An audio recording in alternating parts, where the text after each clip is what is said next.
The left-wing grassroots group Momentum, formed in the wake of Jeremy Corbyn's election victory, has said today it will move to bar non-Labour Party members from taking part in some of its meetings. The group has been under scrutiny over the extent to which it could be used as a vehicle for so-called hard-left activists to infiltrate the Labour Party and deselect insufficiently left-wing MPs. Yesterday, I asked Adam Klug of Momentum about reports that at a meeting of the group in Lambeth, there were leaflets calling for the deselection of local Labour MP Chuka Umunna. Momentum does support reselection and deselection of candidates. Absolutely not. I wasn't actually at the event on Thursday. No, but my understanding. This was from Conservative Home, Mark Wallace. Yes, his account.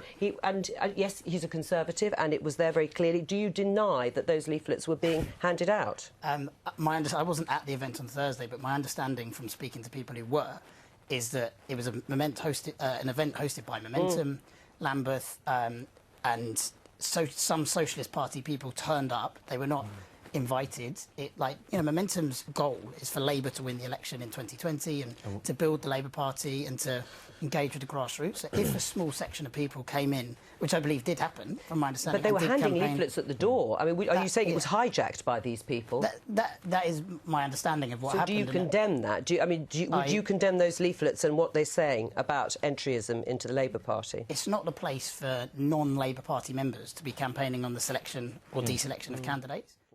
Well, joining us now is James Ivens of the Socialist Party, who was at the meeting in question. So you believe you were mischaracterised on this programme yesterday by Momentum. Why? Well, I think that's right. I think there's been a lot of talk about hijacking, particularly in yesterday's programme, and there's no mood to hijack Momentum. I think that's nonsense. What we were doing as the Socialist Party was going in quite openly and quite honestly and arguing that the Labour Party should be against austerity, should be against war, and that MPs who stand for austerity and war ought to be deselected. That's a basic democratic right which Labour Party members should have. And so were you not the man in the pink T-shirt who sat down? Was, yeah. Yes, there were who said to the couple sitting next to you, there were now two Labour parties in one, and the people ought to be in control, and your final point was that Chuka Umunna must be deselected. Yes, and I would support all of those things. I think all of those things are absolutely right. And it's not just the Socialist Party which is saying this, by the way. There are big sections of the Labour Party membership, particularly the new membership, and there are millions of people outside the Labour Party which want to see it standing against war and austerity and are incensed. But why don't you join the Labour Party? Thousands in Chuka Umunna's constituency have voted for him. Many, many thousands. Absolutely. But, I mean, the leadership has changed now, and I don't think that Chuka Umunna and a lot of the right-wing Labour MPs and councillors have got that memo. The Labour Party now stands against war and austerity, and there was a huge surge,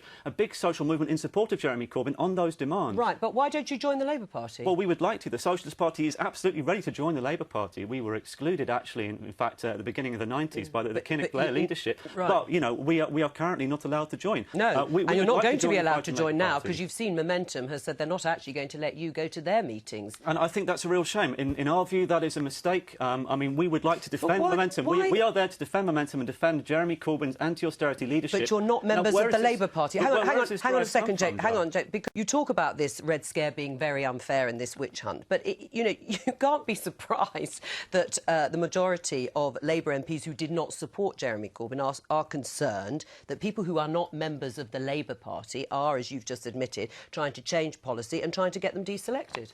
Well, I think that they believe their careers are on the line because they see there is an enormous mood in society. Millions of people outside Labour and a lot of people inside Labour as well, a big majority, do not agree with the line which they are putting, which is cut back on jobs and services, sell off public services, go to war, bomb civilians in Syria. Now, a lot of people do not agree with that, and I think that ordinary Labour members should have every right to deselect that. We support that. We would like to join them in that struggle. We would absolutely want to affiliate to the Labour Party. But you're only wanting to join the Labour Party in order to deselect MPs that you don't think represent your views on certainly a few issues. But Momentum is a private group. Why is it so wrong for them to decide who comes to their meetings that are about the Labour Party, of which you are not a member? Well, where has this drive come from? This is a story on Conservative Home. This was a Tory. I mean, people talk about the Socialist Party entering the Labour Party. This was a member of the Conservative Party coming to a Momentum meeting. It is true, It is true, and we've got every right to go in and argue that case. But he has done this to whip up a witch hunt, to whip up Red Scare, and that has been picked up by the right wing of the Labour Party, who fear for their careers, who want to put a similar line to the Tory Party,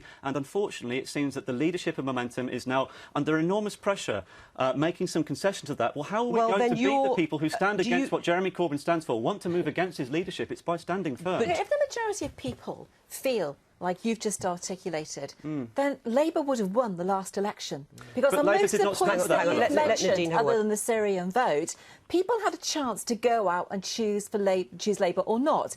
If, as you claim, everybody, all these people, both in the Labour Party and out in the public, feel like you do, then Labour would now be in government.